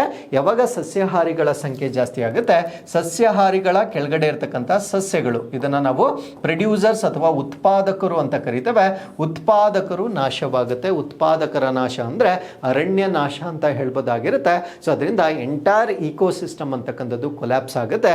ಅದರಿಂದ ಈ ಒಂದು ಹುಲಿಗಳನ್ನ ಅಥವಾ ಬಿಗ್ ಕ್ಯಾಟ್ಸ್ ಅನ್ನ ನಾವು ಕೀಸ್ಟೋನ್ ಸ್ಪೀಶೀಸ್ ಅಂತ ಹೇಳ್ತೇವೆ. ಸೊ ಈ ಒಂದು IBCA ಮುಖಾಂತರ ಕೀಸ್ಟೋನ್ ಸ್ಪೀಶೀಸ್ಗಳನ್ನು ಪ್ರೊಟೆಕ್ಟ್ ಮಾಡ್ತಕ್ಕಂಥದ್ದು ಇದರ ಉದ್ದೇಶವಾಗಿರುತ್ತೆ. ಬಯೋಡೈವರ್ಸಿಟಿಯನ್ನು ಸಂರಕ್ಷಣೆ ಮಾಡ್ತಕ್ಕಂಥದ್ದು, ಇದರಿಂದ ಬೇರೆ ಜೀವ ವೈವಿಧ್ಯತೆಯನ್ನು ಸಂರಕ್ಷಣೆ ಮಾಡ್ತಕ್ಕಂಥದ್ದು, ಆ್ಯಂಡ್ ಈಕೋಲಾಜಿಕಲ್ ಸೆಕ್ಯೂರಿಟಿ ಪರಿಸರ ಭದ್ರತೆಯನ್ನು ಹೆಚ್ಚು ಮಾಡ್ತಕ್ಕಂಥದ್ದು, ಆ್ಯಂಡ್ ಗ್ಲೋಬಲ್ ಎನ್ವೈರನ್ಮೆಂಟಲ್ ಲೀಡರ್ಶಿಪ್ ಅಂದರೆ ಜಾಗತಿಕವಾಗಿ ಪರಿಸರ ನಾಯಕತ್ವವನ್ನು ಉತ್ತೇಜನ ಮಾಡುವ ಉದ್ದೇಶದಿಂದ IBCAಯನ್ನು ಸ್ಥಾಪನೆ ಮಾಡಲಾಗಿರುತ್ತೆ. So with this, let's get into question number 2. ಸ್ವಯಂ ಚಾಲಿತ ಆಸ್ತಿ ರೂಪಾಂತರ ಉಪಕ್ರಮವನ್ನು ಯಾವ ರಾಜ್ಯ ಸರ್ಕಾರ ಪರಿಚಯಿಸಿದೆ? The automatic property mutation initiative has been introduced by which government? So automatic property mutation ಅಂದ್ರೆ ಏನು ಅದನ್ನ ನಾನು ಮುಂದೆ ಆರ್ಟಿಕಲ್ ಅಲ್ಲಿ ಎಕ್ಸ್ಪ್ಲೇನ್ ಮಾಡ್ತೇನೆ. ಸೊ ಈ ರೀತಿಯ ಒಂದು ಸಿಸ್ಟಮ್ ಅನ್ನ ಜಾರಿಗೆ ತಂದಿರತಕ್ಕಂಥ ರಾಜ್ಯ ಯಾವುದು ಅನ್ನೋದು ನಮ್ಮ ಪ್ರಶ್ನೆ ಆಗಿರುತ್ತೆ. ಸೊ ಇದಕ್ಕೆ ಮತ್ತೊಮ್ಮೆ ನಮ್ಮ ಕರ್ನಾಟಕ ರಾಜ್ಯ ಇದಕ್ಕೆ ಸರಿಯಾದ ಉತ್ತರವಾಗಿರುತ್ತೆ. Karnataka introduces automatic property mutation. ನಮ್ಮ ಕರ್ನಾಟಕ ಸ್ವಯಂ ಚಾಲಿತ ಆಸ್ತಿ ರೂಪಾಂತರವನ್ನ ಪರಿಚಯ ಮಾಡಿರ್ತಕ್ಕಂಥ ಮೊದಲ ರಾಜ್ಯವಾಗಿ ನಾವು ನೋಡಬಹುದಾಗಿರುತ್ತೆ. ಸೊ ಇದು ನಮ್ಮ ಲ್ಯಾಂಡ್ ಅಡ್ಮಿನಿಸ್ಟ್ರೇಷನ್, ಭೂಮಿಗೆ ಸಂಬಂಧಪಟ್ಟಿರ್ತಕ್ಕಂಥ ಒಂದು ಆಡಳಿತ ಏನಿರುತ್ತೆ ಅದರಲ್ಲಿ ಸುಧಾರಣೆ, ಇದನ್ನೇ ನಾವು ಲ್ಯಾಂಡ್ ರಿಫಾರ್ಮ್ಸ್ ಅಂತ ಹೇಳ್ತಕ್ಕಂಥದ್ದು. Link to property registration process ಅಂದ್ರೆ ಈ ಒಂದು ಆಸ್ತಿಗಳ ಒಂದು ನೋಂದಣಿ ಏನಿದೆ ಆ ಒಂದು ಪ್ರಕ್ರಿಯೆಗೆ ಸಂಬಂಧಪಟ್ಟಿರ್ತಕ್ಕಂಥ ಒಂದು ಹೊಸ ಪ್ರೋಸೆಸ್ ಅನ್ನ ನಮ್ಮ ಕರ್ನಾಟಕ ಸರ್ಕಾರ ಇಂಟ್ರೊಡ್ಯೂಸ್ ಮಾಡಿರುತ್ತೆ. ಹಾಗಿದ್ರೆ ವಾಟ್ ಈಸ್ ಪ್ರಾಪರ್ಟಿ ಮ್ಯೂಟೇಷನ್? ಈ ಒಂದು ಆಸ್ತಿಯ ಮ್ಯೂಟೇಷನ್ ಅಥವಾ ಬದಲಾವಣೆ ಅಂದರೆ ಏನು ಅಂದರೆ ಅಪ್ಡೇಟಿಂಗ್ ಲ್ಯಾಂಡ್ ರೆಕಾರ್ಡ್ಸ್ ಆಫ್ಟರ್ ಅಂದರೆ ಭೂ ದಾಖಲೆಗಳನ್ನು ನವೀಕರಣ ಮಾಡ್ತಕ್ಕಂಥದ್ದು. ಯಾವುದರ ನಂತರ? ಮಾರಾಟದ ನಂತರ. ಸೊ ಮಾರಾಟದ ನಂತರ ಆ ಓನರ್ಶಿಪ್ ಹೆಸರೇನಿರುತ್ತೆ ಅದು ಚೇಂಜ್ ಆಗಬೇಕು, ಅದನ್ನೇ ನಾವು ಮ್ಯೂಟೇಷನ್ ಅಂತ ಹೇಳ್ತಕ್ಕಂಥದ್ದು. ಇನ್ಹೆರಿಟೆನ್ಸ್ ಅನುವಂಶೀಯತೆ ಅಂದರೆ ಫಾದರಿಂದ ಮಕ್ಕಳಿಗೆ ಆ ಒಂದು ಆಸ್ತಿಯ ವರ್ಗಾವಣೆ ಆಗ್ತಕ್ಕಂಥದ್ದು, ಇದನ್ನು ಕೂಡ ನಾವು ಮ್ಯೂಟೇಷನ್ ಅಂತ ಹೇಳ್ತೇವೆ. ಅಥವಾ ಆಸ್ತಿಯನ್ನು ಗಿಫ್ಟ್ ಅಥವಾ ಉಡುಗೊರೆಯ ರೂಪದಲ್ಲಿ ಬೇರೆಯವರಿಗೆ ನಾವು ಟ್ರಾನ್ಸ್ಫರ್ ಮಾಡಬಹುದಾಗಿರುತ್ತೆ. ಪಾರ್ಟಿಷನ್ ಅಥವಾ ವಿಭಜನೆ, ಅಥವಾ ಒಬ್ಬರಿಗೆ ಇಬ್ಬರು ಗಂಡು ಮಕ್ಕಳು ಅಥವಾ ಹೆಣ್ಣು ಮಕ್ಕಳು ಇದ್ದಾಗ ಆಸ್ತಿಯನ್ನ ಅವರು ಹಂಚಿಕೊಳ್ತಕ್ಕಂಥದ್ದು, ಇದನ್ನು ನಾವು ವಿಭಜನೆ ಅಥವಾ ಪಾರ್ಟಿಷನ್ ಅಂತ ಹೇಳ್ತೇವೆ. And transfers ownership details in official records ಅಂದ್ರೆ ಅಧಿಕೃತವಾಗಿರ್ತಕ್ಕಂಥ ದಾಖಲೆಗಳಲ್ಲಿ ಆ ಮಾಲೀಕತ್ವದ ವಿವರಗಳನ್ನು ನೋಂದಣಿ ಮಾಡ್ತಕ್ಕಂಥದ್ದು. ಈ ಎಲ್ಲ ಪ್ರೋಸೆಸ್ಗಳನ್ನು ನಾವು ಪ್ರಾಪರ್ಟಿ ಮ್ಯೂಟೇಷನ್ ಅಂತ ಕರಿತೇವೆ. ಸೊ ಇದನ್ನ ಇವಾಗ ಸ್ವಯಂ ಚಾಲಿತವಾಗಿ ಮಾಡಲಾಗಿರುತ್ತೆ, ಇದನ್ನ ನಾವು ಆಟೋಮ್ಯಾಟಿಕ್ ಅಂತ ಕರಿತೇವೆ. ಸೊ ಇಷ್ಟು ದಿನ ಇದನ್ನ ಮ್ಯಾನ್ಯುಯಲಿ ವರ್ಕ್ ಮಾಡಬೇಕಾಗಿತ್ತು, ಇನ್ಮೇಲೆ ಅದನ್ನ ಸ್ವಯಂ ಚಾಲಿತವಾಗಿ ಮಾಡ್ತಕ್ಕಂಥ ಒಂದು ವ್ಯವಸ್ಥೆಯನ್ನ ಕರ್ನಾಟಕ ಸರ್ಕಾರ ಜಾರಿಗೆ ತಂದಿರುತ್ತೆ. ಸೊ ಮ್ಯೂಟೇಷನ್ ಹ್ಯಾಪನ್ಸ್ ಆಟೋಮ್ಯಾಟಿಕಲಿ, ಆ ಒಂದು ರೂಪಾಂತರ ಅಂತಕ್ಕಂಥದ್ದು ಸ್ವಯಂ ಚಾಲಿತವಾಗಿ ನಡೀತಕ್ಕಂಥದ್ದು. Triggered immediately after property registration. So ಆ ಒಂದು ಪ್ರಾಪರ್ಟಿ ನೋಂದಣಿ ಆಗಿದ ನಂತರ ಸ್ವಯಂ ಚಾಲಿತವಾಗಿ ಆ ಒಂದು ವರ್ಗಾವಣೆ ಆಗ್ತಕ್ಕಂಥದ್ದು, ಡಾಕ್ಯುಮೆಂಟ್ಸ್ ಚೇಂಜ್ ಆಗ್ತಕ್ಕಂಥದ್ದು ಎಲ್ಲ ಕೂಡ ಸ್ವಯಂ ಚಾಲಿತವಾಗಿ ಆಗ್ತಕ್ಕಂಥ ಒಂದು ಬದಲಾವಣೆಯನ್ನ ಜಾರಿಗೆ ತರಲಾಗಿರುತ್ತೆ. No separate application required. So ಇದಕ್ಕೆ ಯಾವುದೇ ರೀತಿಯ ವಿಶೇಷವಾದ ಅರ್ಜಿಯನ್ನ ಸಲ್ಲಿಸ್ತಕ್ಕಂಥ ಅವಶ್ಯಕತೆ ಇರೋದಿಲ್ಲ. ರಿಡ್ಯೂಸಸ್ ಮ್ಯಾನ್ಯುಯಲ್ ಇಂಟರ್ವೆನ್ಷನ್ಸ್ ಅಂದ್ರೆ ಹಸ್ತಚಾಲಿತ ಹಸ್ತಕ್ಷೇಪಗಳೇನಿರುತ್ತೆ ಇದನ್ನ ಕಡಿಮೆಗೊಳಿಸ್ತಕ್ಕಂಥದ್ದು ಇದರ ಉದ್ದೇಶವಾಗಿರುತ್ತೆ. ಹಾಗಿದ್ರೆ ಈ ಆಟೋಮ್ಯಾಟಿಕ್ ಮ್ಯೂಟೇಷನ್ ನ ಪ್ರಮುಖವಾಗಿರ್ತಕ್ಕಂಥ ಫೀಚರ್ಸ್ ಅಥವಾ ಲಕ್ಷಣಗಳೇನು ಅಂತ ನಾವು ನೋಡೋದಾದ್ರೆ, ರಿಜಿಸ್ಟ್ರೇಷನ್ ಡಿಪಾರ್ಟ್ಮೆಂಟ್ ಮತ್ತೆ ರೆವಿನ್ಯೂ ಡಿಪಾರ್ಟ್ಮೆಂಟ್, ನೋಂದಣಿ ಇಲಾಖೆ ಮತ್ತೆ ಕಂದಾಯ ಇಲಾಖೆ ಇವೆರಡನ್ನ ಕೂಡ ಇಂಟಿಗ್ರೇಟ್ ಮಾಡ್ತಕ್ಕಂಥದ್ದು ಅಥವಾ ಏಕೀಕರಣ ಮಾಡ್ತಕ್ಕಂಥದ್ದು. ಡಿಜಿಟಲ್ ಡೇಟಾ ಫ್ಲೋ ಅನ್ನ ಏಕೀಕರಣ ಮಾಡ್ತಕ್ಕಂಥದ್ದು. ಟೈಮ್ ಬೌಂಡ್ ಮ್ಯೂಟೇಷನ್ ಪ್ರೋಸೆಸ್, ಅದಕ್ಕೂ ಕೂಡ ಒಂದು ಟೈಮ್ ಸೆಟ್ ಅನ್ನ ಮಾಡಿರ್ತಾರೆ, ಅಷ್ಟು ಕಾಲಮಿತಿಯೊಳಗಡೆ ಈ ಒಂದು ಪ್ರೋಸೆಸ್ ಅನ್ನ ಕಂಪ್ಲೀಟ್ ಮಾಡಬೇಕಂತ ಒಂದು ಟೈಮ್ ಲೈನ್ ಕೂಡ ಇರುತ್ತೆ. And transparency in land records ಅಂದ್ರೆ ಈ ಒಂದು ಭೂ ದಾಖಲೆಗಳಲ್ಲಿ ಒಂದು ಪಾರದರ್ಶಕತೆಯನ್ನ ಹೆಚ್ಚು ಮಾಡ್ತಕ್ಕಂಥದ್ದು ಕೂಡ ಸೊ ಈ ಒಂದು ಪ್ರೋಸೆಸ್ ನ ಪ್ರಮುಖ ಉದ್ದೇಶವಾಗಿ ನಾವು ನೋಡಬಹುದಾಗಿರುತ್ತೆ. So with this let's get into question number 3. 2026ರಲ್ಲಿ ಭಾರತವು ವಿಶ್ವಸಂಸ್ಥೆಗೆ ಪಾವತಿಸಿದ ಒಟ್ಟು ಮೊತ್ತದ ಸರಿಸುಮಾರು ಎಷ್ಟು? The total amount paid by India as UN dues for 2026 was approximately. So ಅಂದರೆ ವಿಶ್ವಸಂಸ್ಥೆ ಅಂತಕ್ಕಂಥದ್ದು ತಾನು ಹೊಂದಿರತಕ್ಕಂಥ ಸದಸ್ಯ ರಾಷ್ಟ್ರಗಳು ನೀಡ್ತಕ್ಕಂಥ ಒಂದು ಫಂಡ್ಸ್ನ ಮುಖಾಂತರ ನಡೀತಕ್ಕಂಥ ಒಂದು ಸಂಸ್ಥೆ ಆಗಿರುತ್ತೆ. ಸೊ ಈ ಒಂದು ಸಂಸ್ಥೆಗೆ ನಮ್ಮ ಭಾರತ ರಾಷ್ಟ್ರ 2026 ಬಾಕಿ ಏನಿತ್ತು ಅದನ್ನು ಸಂಪೂರ್ಣವಾಗಿ ಅದನ್ನು ಪಾವತಿ ಮಾಡಿರ್ತಾರೆ. ಸೊ ನಾವು 2026 ವಿಶ್ವಸಂಸ್ಥೆಗೆ ಕೊಟ್ಟಿರ್ತಕ್ಕಂಥ ಹಣ ಎಷ್ಟು ಅನ್ನೋದು ನಮ್ಮ ಪ್ರಶ್ನೆ ಆಗಿರುತ್ತೆ. ಸೊ ಈ ಪ್ರಶ್ನೆಗೆ ಸರಿಯಾದ ಉತ್ತರ 35.18 ಮಿಲಿಯನ್ ಅಷ್ಟು ಹಣವನ್ನು ನಾವು ವಿಶ್ವಸಂಸ್ಥೆಗೆ 2026 ನೀಡಲಾಗಿರುತ್ತೆ. ಅದಕ್ಕೆ ಅವರು ನಮಗೆ ಹಾನರ್ ರೋಲ್ ಅಂತ ನಮಗೆ ಒಂದು ಗೌರವವನ್ನು ಕೊಟ್ಟಿರ್ತಾರೆ. ಸೊ ಇದನ್ನು ನಾವು ವಿಶ್ವಸಂಸ್ಥೆಯ ಗೌರವ ಪಟ್ಟಿ ಅಂತ ಕರಿತೇವೆ. ಹಾನರ್ ರೋಲ್ ಅಥವಾ ಗೌರವ ಪಟ್ಟಿ ಅಂತ ಹೇಳ್ತೇವೆ. ಯಾರು ತನ್ನ ಒಂದು ರೆಸ್ಪಾನ್ಸಿಬಲ್ ಅಮೌಂಟನ್ನು ವಿತೌಟ್ ಡಿಲೇ ಪೇ ಮಾಡ್ತಾರೆ ಅವ್ರಿಗೆ ಹಾನರ್ ರೋಲ್ ಅಂತ ಕೊಡ್ತಾರೆ. ಸೊ 2026 ಭಾರತ ದೇಶಕ್ಕೆ ಈ ಒಂದು ಗೌರವ ಪಟ್ಟಿಗೆ ಸೇರಿಸಿರ್ತಕ್ಕಂಥದ್ದನ್ನು ನಾವು ನೋಡ್ಬೋದಾಗಿರುತ್ತೆ. Because we have paid promptly, ಅಂದರೆ ಇದನ್ನು ನಾವು ಬಾಕಿಯನ್ನು ತ್ವರಿತವಾಗಿ ಪೇ ಮಾಡಿರ್ತಕ್ಕಂಥ ಒಂದು ರಾಷ್ಟ್ರವಾಗಿ ನಾವು ನೋಡ್ಬೋದಾಗಿರುತ್ತೆ. ಸೊ ಏನಿದರ ಪೇಮೆಂಟ್ ಡೀಟೇಲ್ಸ್ ಅಂತ ನಾವು ನೋಡೋದಾದ್ರೆ, ಫುಲ್ ಡ್ಯೂಸ್ ಏನಿತ್ತೋ ಅದನ್ನು ಒಟ್ಟಿಗೆ ನಮ್ಮ ಭಾರತ ಸರ್ಕಾರ ಪಾವತಿ ಮಾಡಿರ್ತಕ್ಕಂಥದ್ದು. ದಿಸ್ ಇಸ್ 35.18 ಮಿಲಿಯನ್ US ಅಷ್ಟು ಹಣವನ್ನು ನಾವು ಪೇಮೆಂಟ್ ಮಾಡಿರ್ತೇವೆ. ಪೇಮೆಂಟ್ ಮೇಡ್ ಆನ್ ಟೈಮ್ ಅಂದರೆ ಸರಿಯಾದ ಸಮಯಕ್ಕೆ ನಾವು ಈ ಒಂದು ಪಾವತಿಯನ್ನು ಮಾಡಿರ್ತಕ್ಕಂಥದ್ದು. ಸೊ ಆ್ಯಕ್ಚುಲಿ ಟೋಟಲ್ ಅಮೌಂಟ್ ಬಂದು 38.223 ಮಿಲಿಯನ್ ಆಗಿರುತ್ತೆ. ಇದರಲ್ಲಿ $3.091 ಮಿಲಿಯನ್ ಅಂತಕ್ಕಂಥದ್ದು ಸ್ಟಾಫ್ ಇನ್ಕಮ್ ಟ್ಯಾಕ್ಸ್ ಆಗಿರುತ್ತೆ. ಯೂಶಲಿ ವಿಶ್ವಸಂಸ್ಥೆಗೆ ಪೇ ಮಾಡುವಾಗ ಆ ಟ್ಯಾಕ್ಸನ್ನು ಮೈನಸ್ ಮಾಡ್ತಾರೆ, ಉಳಿದ ಅಮೌಂಟನ್ನು ಮಾತ್ರ ನಾವು ಪೇ ಮಾಡಬೇಕಾಗಿರುತ್ತೆ. ಬಟ್ ಬೇರೆ ಪ್ರೋಸೆಸ್ ಮಾಡುವಾಗ ನಾವು ಟ್ಯಾಕ್ಸನ್ನು ಸೇರಿಸಿ ಕೂಡ ಪೇ ಮಾಡಬೇಕಾಗಿರುತ್ತೆ. ಬಟ್ ವಿಶ್ವಸಂಸ್ಥೆಗೆ ನೀಡುವಾಗ ಆ ಟ್ಯಾಕ್ಸನ್ನು ಮೈನಸ್ ಮಾಡಿ ಉಳಿದಿರ್ತಕ್ಕಂಥ ಹಣವನ್ನು ಪೇ ಮಾಡ್ತಕ್ಕಂಥದ್ದು ಇಲ್ಲಿ ಪದ್ಧತಿ ಆಗಿರುತ್ತೆ. ಸೊ ಹಾಗಿದ್ರೆ ಹಾನರ್ ರೋಲ್ ಅಂದರೆ ಏನು, ಗೌರವ ಪಟ್ಟಿ ಅಂದರೆ ಏನು ಅಂತ ನಾವು ನೋಡೋದಾದ್ರೆ, so pay UN dues in full. So ಯಾರು ವಿಶ್ವಸಂಸ್ಥೆಯ ಒಂದು ಬಾಕಿಯನ್ನು ಪರಿಪೂರ್ಣವಾಗಿ ಪೇ ಮಾಡ್ತಕ್ಕಂಥವ್ರಿಗೆ ಈ ಹಾನರ್ ರೋಲನ್ನು ಕೊಡಲಾಗುತ್ತೆ. ಪೇ ವಿತೌಟ್ ಡಿಲೇ, ಅದು ಕೂಡ ವಿಳಂಬವಿಲ್ಲದೆ ಪಾವತಿ ಮಾಡಬೇಕಾಗಿರುತ್ತೆ. Reflects financial discipline and commitment, ಅಂದರೆ ಆರ್ಥಿಕ ಶಿಸ್ತು ಮತ್ತು ಭದ್ರತೆಯನ್ನು ಪ್ರತಿಬಿಂಬಿಸ್ತಕ್ಕಂಥ ಒಂದು ವಿಷಯವಾಗಿ ನಾವು ಇದನ್ನು ನೋಡ್ಬೋದಾಗಿರುತ್ತೆ. ಸೊ ಈಗ ನಾವು ವಿಶ್ವಸಂಸ್ಥೆಯ ಬಗ್ಗೆ ಬೇಸಿಕ್ ಮಾಹಿತಿಯನ್ನು ತಿಳ್ಕೊಳ್ಳೋದಾದರೆ, ಸ್ಥಾಪನೆ ಮಾಡಿರ್ತಕ್ಕಂಥ ವರ್ಷ 1945, 1945 ಸ್ಥಾಪನೆ ಮಾಡಲಾಗಿರುತ್ತೆ. ಆಫ್ಟರ್ ಸೆಕೆಂಡ್ ವರ್ಲ್ಡ್ ವಾರ್, ಎರಡನೇ ಮಹಾಯುದ್ಧದ ನಂತರ ಸ್ಥಾಪನೆ ಮಾಡಲಾಗುತ್ತೆ. ಮುಂಚೆ ಇದನ್ನು ನಾವು ಲೀಗ್ ಆಫ್ ನೇಷನ್ಸ್ ಅಂತ ಕರೀತಾ ಇದ್ರು.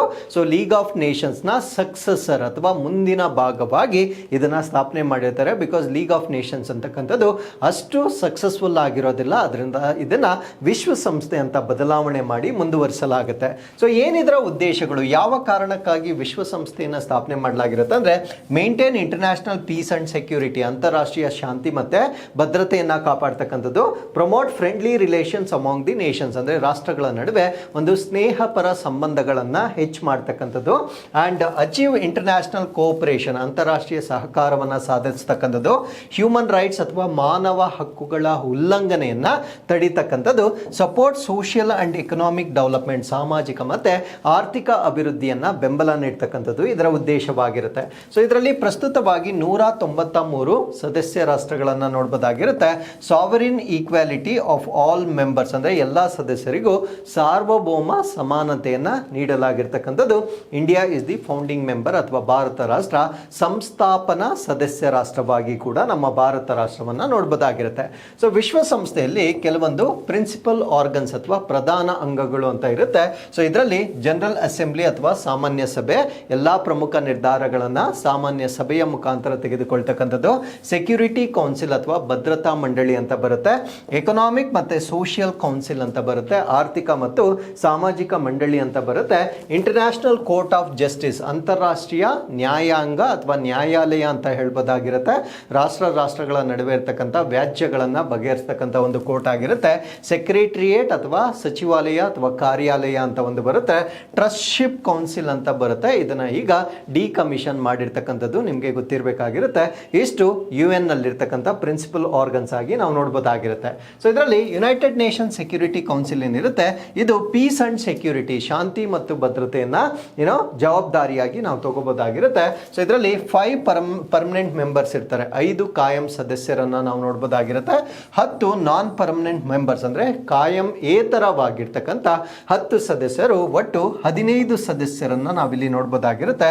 Power to impose sanctions and authorise force ಅಂದ್ರೆ ನಿರ್ಬಂಧಗಳನ್ನ ವಿಧಿಸ್ತಕ್ಕಂಥದ್ದು ಮತ್ತೆ ಪಡೆಗಳನ್ನ ಅಧಿಕೃತಗೊಳಿಸ್ತಕ್ಕಂಥ ಅಧಿಕಾರವನ್ನ ಸೊ ಈ ಒಂದು principal ಆರ್ಗನ್ಗೆ ನೀಡಲಾಗಿರುತ್ತೆ.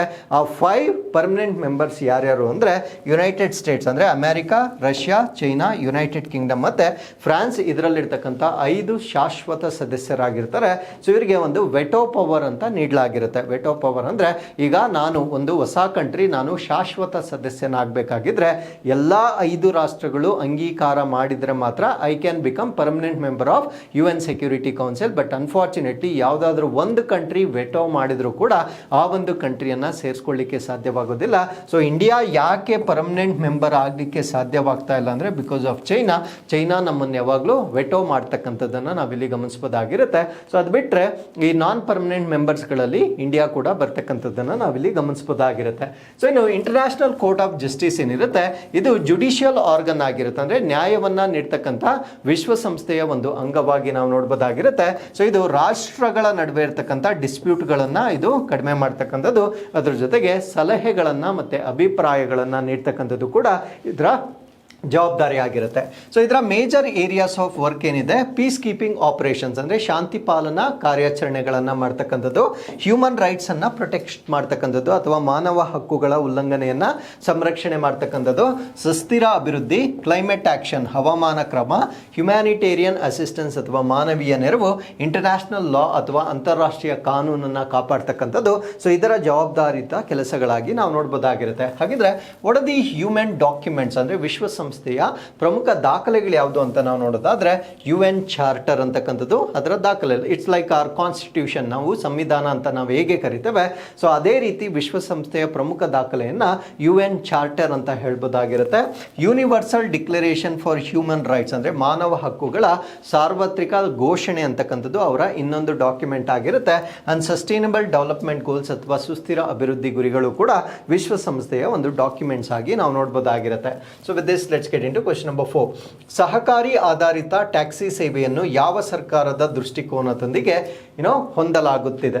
The cooperative based taxi service aligns with which government vision? So ಕೇಂದ್ರ ಸರ್ಕಾರ ಈಗ ಈ ಒಂದು ಕೋಆಪರೇಟಿವ್ ಬೇಸ್ಡ್ ಟ್ಯಾಕ್ಸಿ ಸರ್ವಿಸ್ ಅನ್ನ ಲಾಂಚ್ ಮಾಡ್ತಾ ಇದೆ. ಇವಾಗ ಓಲಾ, ಊಬರ್ ಇವೆಲ್ಲ ಪ್ರೈವೇಟ್ ಕಂಪನೀಸ್ ಆಗಿರುತ್ತೆ.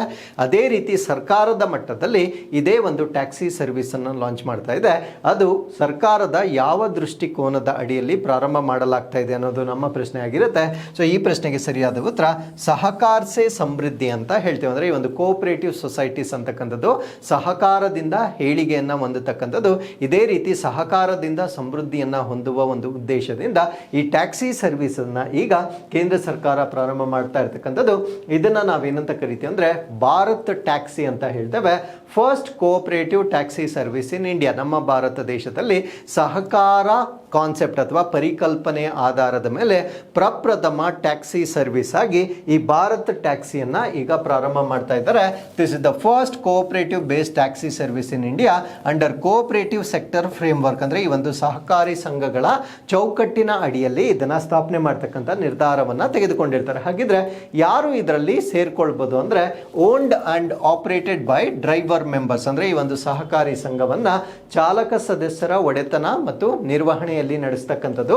ಬೇಸ್ಡ್ ಆನ್ ಕೋಆಪರೇಟಿವ್ ಮಾಡೆಲ್ ಅಂದ್ರೆ ನಮ್ಮ ಈ ಒಂದು ಸಹಕಾರಿ ಸಂಘಗಳು ಇವಾಗೇನು ಡೈರಿ ಕೋಆಪರೇಟಿವ್ಸ್ ಯಾವ ರೀತಿ ನಡೀತಾ ಇದೆ ಅದೇ ಮಾದರಿಯ ಮೇಲೆ ಇದನ್ನ ನಿರ್ವಹಣೆ ಮಾಡ್ತಕ್ಕಂಥದ್ದು. Alternative to private aggregator platforms, ಈ ಓಲಾ, ಊಬರ್ ಇವೆಲ್ಲ ಏನಿದಾವೆ ಇದಕ್ಕೆ ಪರ್ಯಾಯವಾಗಿ ಸರ್ಕಾರದ ಅಧೀನದಲ್ಲಿ ಸ್ಥಾಪನೆ ಮಾಡ್ತಾ ಇರ್ತಕ್ಕಂಥ ಒಂದು ವ್ಯವಸ್ಥೆ ಆಗಿರುತ್ತೆ. ಸೊ ಇದರ ಬೆನಿಫಿಷಿಯರೀಸ್ ಯಾರ್ಯಾರು ಅಂದ್ರೆ ಟ್ಯಾಕ್ಸಿ ಮತ್ತೆ ಕ್ಯಾಬ್ ಡ್ರೈವರ್ಗಳು, ಸ್ಮಾಲ್ ವೆಹಿಕಲ್ ಓನರ್ಸ್ಗಳಾಗಿರ್ಬೋದು, ಡ್ರೈವರ್ ಕೋಆಪರೇಟಿವ್ಸ್ ಮತ್ತೆ ಲೋಕಲ್ ಟ್ರಾನ್ಸ್ಪೋರ್ಟ್ ವರ್ಕ್ ಫೋರ್ಸ್ ಯಾರಿರ್ತಾರೆ ಸೊ ಇವರೆಲ್ಲ ಕೂಡ ಇದರ ಫಲಾನುಭವಿಗಳಾಗಿ ಆಗ್ಬೋದಾಗಿರುತ್ತೆ. ಸೊ ಇದರ ಪಾಲಿಸಿ ರಿಲೇಟೆಡ್ ಮಾಹಿತಿಯನ್ನು ನಾವು ನೋಡೋದಾದ್ರೆ ಸಹಕಾರ ಸೆ ಸಮೃದ್ಧಿ ಏನಿದೆ ಇದರೊಂದಿಗೆ ಹೊಂದಿಕೆ ಆಗ್ತಕ್ಕಂಥ ಒಂದು ಮೆಥಡ್ ಆಗಿರುತ್ತೆ. ಕೋಆಪರೇಟಿವ್ ಸೆಕ್ಟರ್ ರಿಫಾರ್ಮ್, ಸಹಕಾರಿ ವಲಯದ ಒಂದು ಸುಧಾರಣೆಗಳಿಗೆ ಸಂಬಂಧಪಟ್ಟಿರ್ತಕ್ಕಂಥದ್ದು. Strengthens people centric economic models, ಅಂದ್ರೆ ಜನ ಕೇಂದ್ರಿತ ಆರ್ಥಿಕ ಮಾದರಿಗಳನ್ನ ಇದು ಫೋಕಸ್ ಮಾಡ್ತಕ್ಕಂಥ ಒಂದು ವ್ಯವಸ್ಥೆಯಾಗಿ ಇದನ್ನ ಪ್ರಾರಂಭ ಮಾಡಲಾಗ್ತಾ ಇದೆ. So with this let's get into question number 5. Gulf ಸಹಕಾರ ಮಂಡಳಿ ಎಷ್ಟು ಸದಸ್ಯ ರಾಷ್ಟ್ರಗಳನ್ನು ಒಳಗೊಂಡಿದೆ? The Gulf Cooperation Council consist of how many members? So ಇದನ್ನು ನಾವು GCC ಅಂತ ಹೇಳ್ತೇವೆ. ಸೊ GCCಯಲ್ಲಿ ನಾವು ಒಟ್ಟು 6 ಸದಸ್ಯ ರಾಷ್ಟ್ರಗಳನ್ನು ನೋಡ್ಬೋದಾಗಿರುತ್ತೆ. GCC ಈಗ ಸುದ್ದಿಯಲ್ಲಿ ಯಾಕಿದೆ? ಅದಕ್ಕೆ ಕಾರಣ ಏನು ಅಂದರೆ ಇಂಡಿಯಾ ಆ್ಯಂಡ್ GCC ಈಗ ಟರ್ಮ್ ಆಫ್ ರೆಫರೆನ್ಸ್ ಅನ್ನು ಸಹಿ ಹಾಕಿರ್ತಕ್ಕಂಥದ್ದನ್ನು ನಾವು ನೋಡ್ಬೋದಾಗಿರುತ್ತೆ. ಟರ್ಮ್ ಆಫ್ ರೆಫರೆನ್ಸ್ ಅಂದರೆ ಏನು, ಫ್ರೀ ಟ್ರೇಡ್ ಅಗ್ರಿಮೆಂಟ್ ಅಂದರೆ ಏನು, ಇವೆಲ್ಲವನ್ನು ನಾನು ಬಜೆಟ್ ವಿಡಿಯೋದಲ್ಲಿ ಎಕ್ಸ್ಪ್ಲೇನ್ ಮಾಡಿದ್ದೇನೆ. ಸೊ ದಯವಿಟ್ಟು ಅಲ್ಲಿ ನೀವು ನೋಡ್ಬೋದಾಗಿರುತ್ತೆ. ಸೊ ಒನ್ಸ್ ಅಗೇನ್ ಈ ಟರ್ಮ್ ಆಫ್ ರೆಫರೆನ್ಸ್ ಅನ್ನ ಮತ್ತೆ ನಾನು ಎಕ್ಸ್ಪ್ಲೇನ್ ಮಾಡೋದಿಲ್ಲ. ಸೊ ಯಾರಿಗೆ ಟರ್ಮ್ ಆಫ್ ರೆಫರೆನ್ಸ್ ಗೊತ್ತಿರೋದಿಲ್ಲ, you can just watch the budget video. So ಈಗ ನಮ್ಮ ಭಾರತ ಮತ್ತು GCC ಅಂತಕ್ಕಂಥದ್ದು ಇಬ್ಬರೂ ಕೂಡ ಟರ್ಮ್ ಆಫ್ ರೆಫರೆನ್ಸ್ ಅನ್ನ ಅಂಗೀಕಾರ ಮಾಡಿರ್ತಕ್ಕಂಥದ್ದನ್ನ ನಾವು ನೋಡ್ಬೋದಾಗಿರುತ್ತೆ. So India GCC free trade agreement, ಇದನ್ನು ನಾವು ಮುಕ್ತ ವ್ಯಾಪಾರ ಒಪ್ಪಂದ ಅಂತ ಹೇಳ್ತೇವೆ. ಸೊ ಇದಕ್ಕೆ ಸಂಬಂಧಪಟ್ಟಂತೆ ಟರ್ಮ್ ಆಫ್ ರೆಫರೆನ್ಸ್ ಏನಿದೆ, ಉಲ್ಲೇಖಿತ ನಿಯಮಗಳು, ಇದರಲ್ಲಿರ್ತಕ್ಕಂಥ ಉಲ್ಲೇಖಿತ ನಿಯಮಗಳು ಏನು ಅಂದರೆ formula launch of FTA negotiations, ಅಂದರೆ ಈ ಫ್ರೀ ಟ್ರೇಡ್ ಅಗ್ರಿಮೆಂಟ್ ಏನಿರುತ್ತೆ ಅದಕ್ಕೆ ಫಾರ್ಮಲ್ ಅಂದರೆ ಔಪಚಾರಿಕವಾಗಿ ಚಾಲನೆಯನ್ನು ನೀಡಿರ್ತಕ್ಕಂಥದ್ದು. Formal launch of FTA negotiations ಅನ್ನು ಮಾಡಿರ್ತಕ್ಕಂಥದ್ದು. ಇವುಗಳಲ್ಲಿ ಏನೇನು ಬರುತ್ತೆ ಅಂದರೆ ಸ್ಕೋಪ್ ಅಂದರೆ ಯಾವ ಪ್ರಾಡಕ್ಟ್ಗಳನ್ನು ಇದರೊಳಗಡೆ ಇನ್ಕ್ಲೂಡ್ ಮಾಡಲಾಗಿರುತ್ತೆ ಅದನ್ನು ವ್ಯಾಪ್ತಿ ಅಂತ ಹೇಳ್ತೇವೆ. ಇದರ ಸ್ಟ್ರಕ್ಚರ್ ಮತ್ತು ರಚನೆಯನ್ನು ನಾವು ನೋಡ್ಬೋದಾಗಿರುತ್ತೆ. ನೆಗೋಷಿಯೇಟಿಂಗ್ ಫ್ರೇಮ್ವರ್ಕ್, ಯಾವ ರೀತಿಯಲ್ಲಿ ಆ ಬೆಲೆಗಳನ್ನು ನಾವು ನೆಗೋಷಿಯೇಟ್ ಮಾಡ್ಬೋದು, ಆ ಚೌಕಟ್ಟನ್ನು ಕೂಡ ಇದರಲ್ಲಿ ಬಿಡುಗಡೆ ಮಾಡಲಾಗಿರುತ್ತೆ. First official step towards comprehensive FTA ಅಂದರೆ ಫ್ರೀ ಟ್ರೇಡ್ ಅಗ್ರಿಮೆಂಟನ್ನು ಮಾಡೋದಕ್ಕಿಂತ ಮುಂಚೆ ಇದು ಮೊದಲ ಅಧಿಕೃತ ಹೆಜ್ಜೆ ಆಗಿ ನಾವು ಇದನ್ನು ನೋಡ್ಬೋದಾಗಿರುತ್ತೆ. ಸೊ ಭಾರತಕ್ಕೆ ಇದರ ಮಹತ್ವವೇನು, ಸಿಗ್ನಿಫಿಕೆನ್ಸ್ ಏನು ಅಂತ ನಾವು ನೋಡೋದಾದ್ರೆ, ಸೊ ಗಲ್ಫ್ ಅಂತಕ್ಕಂಥದ್ದು ಈ ಒಂದು ಇಂಧನ ಅಥವಾ ಎನರ್ಜಿ ರಿಚ್ ರೀಜನ್ ಆಗಿರುತ್ತೆ. ಸೊ ಅದರಿಂದ ಆ ಒಂದು ಸಮೃದ್ಧ ಪ್ರದೇಶಕ್ಕೆ ಒಂದು ಎಂಟ್ರಿಯನ್ನು ಪಡಿಲಿಕ್ಕೆ ಅಥವಾ ಅದನ್ನು ಮುಂದುವರಿಸಲಿಕ್ಕೆ ಇದು ಉತ್ತಮವಾಗಿರ್ತಕ್ಕಂಥ ಒಪ್ಪಂದವಾಗಿರುತ್ತೆ. ಸೊ IT ಮತ್ತು IT ಎನೇಬಲ್ಡ್ ಸರ್ವಿಸಸ್, ಇದರಿಂದ ಪ್ರಯೋಜನಗಳನ್ನು ಪಡಿಬೋದಾಗಿರುತ್ತೆ. ಫಾರ್ಮಾಸ್ಯೂಟಿಕಲ್ಸ್ ಅಥವಾ ಔಷಧೀಯ ವಸ್ತುಗಳ ಕಂಪನಿಗಳು ಕೂಡ ಇದರ ಪ್ರಯೋಜನವನ್ನು ಪಡಿಬೋದಾಗಿರುತ್ತೆ. ಜಮ್ಸ್ ಅಂಡ್ ಜ್ಯುವೆಲರೀಸ್, ರತ್ನಗಳು ಮತ್ತು ಆಭರಣಗಳು. ಇಂಜಿನಿಯರಿಂಗ್ ಸರಕುಗಳು ಅಥವಾ goods. Food and agriculture exports, ಆಹಾರ ಮತ್ತು ಕೃಷಿ ಉತ್ಪನ್ನಗಳು. ಎಂಪ್ಲಾಯ್ಮೆಂಟ್ ಆಪರ್ಚುನಿಟೀಸ್ ಫಾರ್ ಇಂಡಿಯನ್ ಡಯಾಸ್ಪೋರಾ, ಏನೋ ಭಾರತ ದೇಶದ ಅನಿವಾಸಿ ಭಾರತೀಯರಿಗೆ ಈ ಒಂದು ಉದ್ಯೋಗ ಅವಕಾಶಗಳು ಕೂಡ ಇದರಿಂದ ಹೆಚ್ಚಾಗ್ತಕ್ಕಂಥದ್ದನ್ನು ನಾವು ಗಮನಿಸಬಹುದಾಗಿರುತ್ತೆ. ಸೊ GCCಯ ಮಹತ್ವ ಏನು ಅಂತ ನಾವು ನೋಡೋದಾದ್ರೆ, they are reliable trade partner, ವಿಶ್ವಾಸಾರ್ಹ ವ್ಯಾಪಾರ ಪಾಲುದಾರರಾಗಿರ್ತಾರೆ. Access to large Indian market, ಬೃಹತ್ ಭಾರತೀಯ ಮಾರುಕಟ್ಟೆಗೆ ಪ್ರವೇಶವನ್ನು ಪಡೆಯಬಹುದಾಗಿರುತ್ತೆ. ಸೊ ಕೊಲ್ಯಾಬ್ರೇಷನ್ ಇನ್ ಇನ್ಫ್ರಾಸ್ಟ್ರಕ್ಚರ್, ಮೂಲ ಸೌಕರ್ಯಗಳಲ್ಲಿ ಕೊಲ್ಯಾಬ್ರೇಷನ್. ಮ್ಯಾನುಫ್ಯಾಕ್ಚರಿಂಗ್, ಉತ್ಪಾದನೆ. ಫುಡ್ ಸೆಕ್ಯೂರಿಟಿ, ಆಹಾರ ಭದ್ರತೆ. ಟೆಕ್ನಾಲಜಿ ಮತ್ತು ಸ್ಟಾರ್ಟ್ಅಪ್ಗಳಲ್ಲಿ ಸಹಯೋಗವನ್ನು ಈ ಒಂದು ಒಪ್ಪಂದದಿಂದ ಹೆಚ್ಚು ಮಾಡಬಹುದಾಗಿರುತ್ತೆ. ಈಗ GCC ಬಗ್ಗೆ ನಾವು ಹೆಚ್ಚಿನ ಮಾಹಿತಿನ ತಿಳ್ಕೊಳ್ಳೋದಾದ್ರೆ, ಇಟ್ ವಾಸ್ ಎಸ್ಟಾಬ್ಲಿಷ್ಡ್ ಇನ್ 1981, 1981ರಲ್ಲಿ ಸ್ಥಾಪನೆ ಮಾಡಲಾಗಿರುತ್ತೆ. ರೀಜನಲ್ ಕೋಆಪರೇಷನ್ ಅಂದರೆ ಆ ಒಂದು ಸ್ಥಳೀಯ ಪ್ರದೇಶದ ಒಂದು ಸಹಕಾರ ವ್ಯವಸ್ಥೆ ಅಂತ ಹೇಳ್ಬೋದಾಗಿರುತ್ತೆ. ಸೊ ಇದರ ಹೆಡ್ ಕ್ವಾರ್ಟರ್ಸ್ ಅನ್ನು ನಾವು ಸೌದಿ ಅರೇಬಿಯಾದ ರಿಯಾದ್ನಲ್ಲಿ ಇದರ ಕೇಂದ್ರ ಕಚೇರಿಯನ್ನು ನೋಡ್ಬೋದಾಗಿರುತ್ತೆ. ಸೊ ಯಾರು ಇದರ ಸದಸ್ಯ ರಾಷ್ಟ್ರಗಳು ಅಂದರೆ Saudi Arabia, United Arab Emirates, Qatar, Kuwait, Oman ಮತ್ತು ಬಹರಾನ್ 6 ರಾಷ್ಟ್ರಗಳು GCCಯಲ್ಲಿರ್ತಕ್ಕಂಥ ಸದಸ್ಯ ರಾಷ್ಟ್ರಗಳಾಗಿರ್ತವೆ. ಯು ಕ್ಯಾನ್ ಸಿ, ಇದನ್ನೇ ನಾವು ರೀಜನಲ್ ಅಂತ ಹೇಳ್ತಕ್ಕಂಥದ್ದು. ಒಂದು ಪರ್ಟಿಕ್ಯುಲರ್ ಪ್ರಾಂತ್ಯದಲ್ಲಿರ್ತಕ್ಕಂಥ ಎಲ್ಲ ರಾಷ್ಟ್ರಗಳು ಮಾಡಿಕೊಂಡಿರ್ತಕ್ಕಂಥ ಒಂದು ಅಸೋಸಿಯೇಷನ್ ಆಗಿರುತ್ತೆ. ಇದನ್ನು ಗಲ್ಫ್ ಕೋಆಪರೇಷನ್ ಕೌನ್ಸಿಲ್ ಅಂತ ನಾವು ಇದನ್ನು ಕರೀತಕ್ಕಂಥದ್ದು. ಸೊ ಯಾವ ಉದ್ದೇಶಕ್ಕಾಗಿ ಇದನ್ನು ಮಾಡ್ಕೊಂಡಿರ್ತಾರೆ ಅಂದರೆ, ಎಕನಾಮಿಕ್ ಇಂಟಿಗ್ರೇಷನ್, ಆರ್ಥಿಕ ಏಕೀಕರಣ. ಪೊಲಿಟಿಕಲ್ ಮತ್ತು ಸೆಕ್ಯೂರಿಟಿ ಕೋಆಪರೇಷನ್, ರಾಜಕೀಯ ಮತ್ತು ಭದ್ರತಾ ಸಹಕಾರ ಹೆಚ್ಚು ಮಾಡ್ತಕ್ಕಂಥದ್ದು. ಸೋಷಿಯಲ್ ಮತ್ತು ಕಲ್ಚರಲ್ ಕೋಆರ್ಡಿನೇಷನ್, ಸಾಮಾಜಿಕ ಮತ್ತು ಸಾಂಸ್ಕೃತಿಕ ಸಮನ್ವಯ. ರೀಜನಲ್ ಸ್ಟೆಬಿಲಿಟಿ, ಪ್ರಾದೇಶಿಕ ಸ್ಥಿರತೆ ಮತ್ತು ಕಲೆಕ್ಟಿವ್ ಸೆಲ್ಫ್ ರಿಲಯನ್ಸ್ ಅಥವಾ ಸಾಮೂಹಿಕ ಸ್ವಾವಲಂಬನೆಯನ್ನು ಹೆಚ್ಚು ಮಾಡ್ತಕ್ಕಂಥದ್ದು ಇದರ ಉದ್ದೇಶವಾಗಿರುತ್ತೆ. ಸೊ ಇಲ್ಲಿಗೆ we are come to inquest challenge number 1049. So this is question number 1. Video pass ಮಾಡಿ ಪ್ರಶ್ನೆಗೆ ಉತ್ತರವನ್ನು ಕೊಡ್ತಕ್ಕಂಥದ್ದು. And this is question number 2. So ಇಲ್ಲಿಗೆ ಇವತ್ತಿನ ಎಲ್ಲ ಅಪ್ಡೇಟ್ಸ್ಗಳು ಕಂಪ್ಲೀಟ್ ಆಗಿರುತ್ತೆ. Once again I will meet you with next updates. Till then keep reading. Take care of yourselves and thank you very much for watching this.